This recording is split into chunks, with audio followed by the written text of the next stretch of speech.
Antonio's wife, Michelle, has made the 3-hour drive from Tijuana to see her husband. Lo conocí en la escuela, cuando estábamos en la secundaria. Yo me le declaré a ella 3 veces, pero al fin de cuentas me hizo caso y siempre consigo lo que quiero. There's times that Antonio's here training and she has to stay in Mexico for whatever reason, and we do look for her to come because we see that he needs her.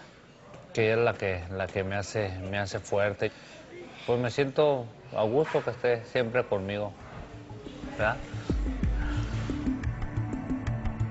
And as the biggest fight of his career approaches, both husband and wife know just how important the results of July 26 will be.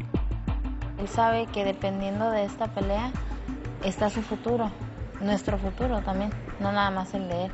Sí estoy ansioso porque se haga esta pelea ya, porque pues es mi consagración, ganándole a Cotto va a cambiar todo, ¿no? Tanto pues que había pedido una pelea de esta magnitud, pues ahora que se realizó tengo que aprovecharla. Miguel Cotto is more than willing to match his foe's determination, enduring a punishing routine each day as the Margarito fight approaches. Generally wake up about 4:30, be at the track by 5, do our run. By mid-afternoon we do his boxing workouts, and then 3 days of the week after that we'll come over here and do our strength stuff. I'm going to be prepared for anything Margarito can bring me this night. In his days as a 140-pound champion, training camp was often used only to make weight, rather than prepare for his opponent. Cotto clearly should not have been a junior welterweight towards the end.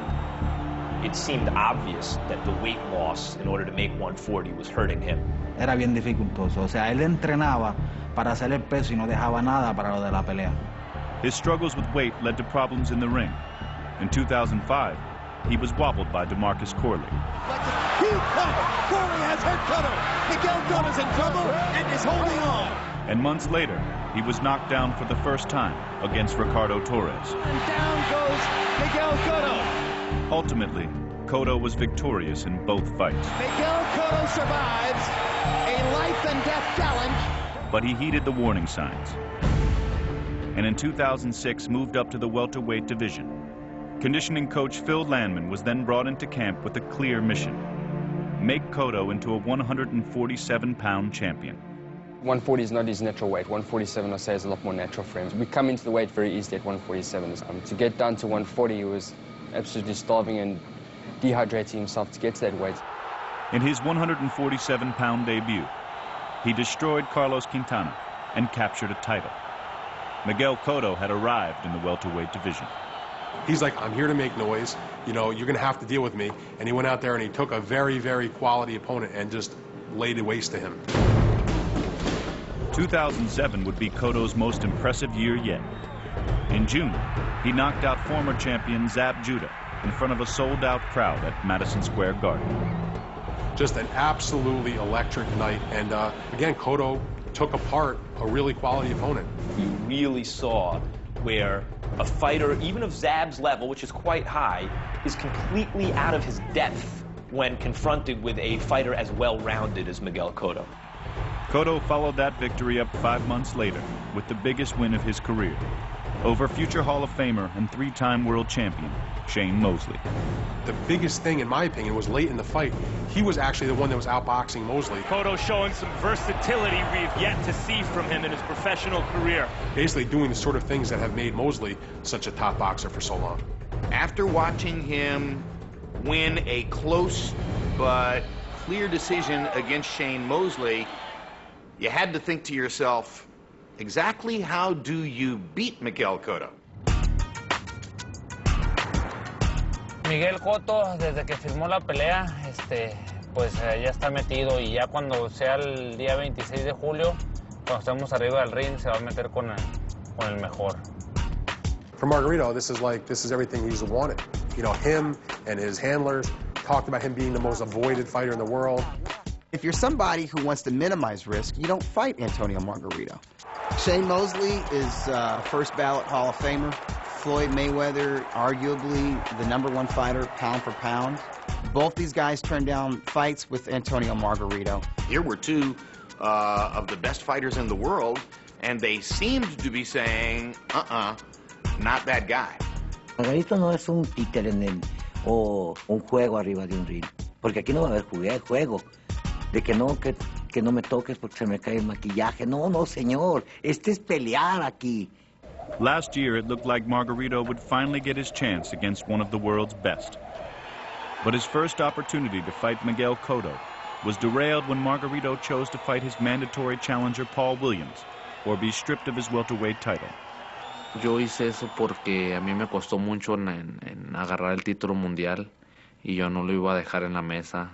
Paul Williams, 6'2", at least, a southpaw. He's undefeated. The kind of guy you don't fight when you have a $1 million fight against a bona fide star in Miguel Cotto. Hard left hand inside by Williams. Big left hand snaps Margarito's head back. If Margarito loses, his date with Miguel Cotto goes down the drain. He started too slowly, didn't really get it cranked up until the middle rounds. Margarito lands two searing straight right hands. Margarito thinks he's done some damage. But it was too little too late, and he lost that fight. And really, he was in danger of being brushed to the side. I mean, he was almost journeyman status. 4 months later, Margarito showed he quickly learned a lesson from the loss to Williams. Margarito said after the Williams fight, I have to start faster. And sure enough, Golden Johnson fight, I think he started fast enough, 1-round blitzkrieg. That was followed by the April 12th demolition of Kermit Cintron. Margarito may have just punched his way back into the picture. What a show! Now, Margarito's rise from despair and then tragedy is nearly complete as the fight he's waited for his entire career approaches. Cuando me hice profesional era un niño, tenía la edad de 15 años. Volteo para atrás y todo el sacrificio que me ha costado llegar hasta este momento y derrotando a Miguel Cotto, Antonio Margarito crece. This guy is special. This is a guy who's never going to quit. This is a guy who is going to give anybody hell because of his attitude and because of how hard he works on fight night. An empty boxing ring offers infinite possibilities. On July 26th, boxing will welcome those long-awaited possibilities to this ring in Las Vegas. There, two of the sport's most feared and fearless fighters will renew their nation's storied boxing rivalry and do battle in one of the most highly anticipated bouts of the year. A victory over Antonio Margarito makes Cotto a strong contender for #1 pound-for-pound fighter in the world. This is no doubt the biggest fight of Antonio Margarito's career. I wouldn't want to be Cotto. I would not want to be the guy in with Margarito on the night that Margarito feels like he has finally arrived. The game plan for Miguel Cotto is not to get too macho. He has to show that ring intelligence. He'll be the boxer, but he ain't running. You know, Cotto's right there.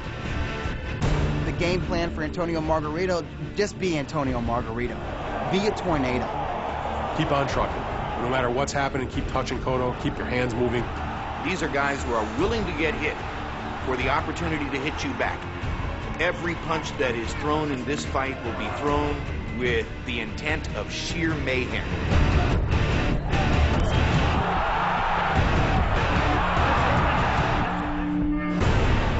You can make one fight in boxing and only one. I would say Cotto Margarito. This is the best fight that can be made.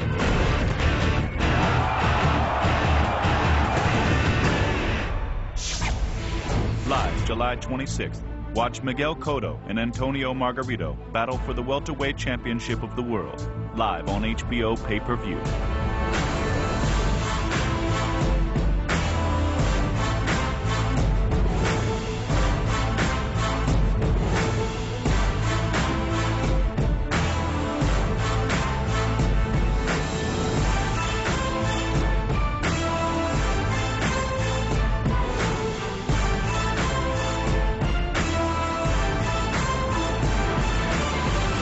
This has been a presentation of HBO Sports.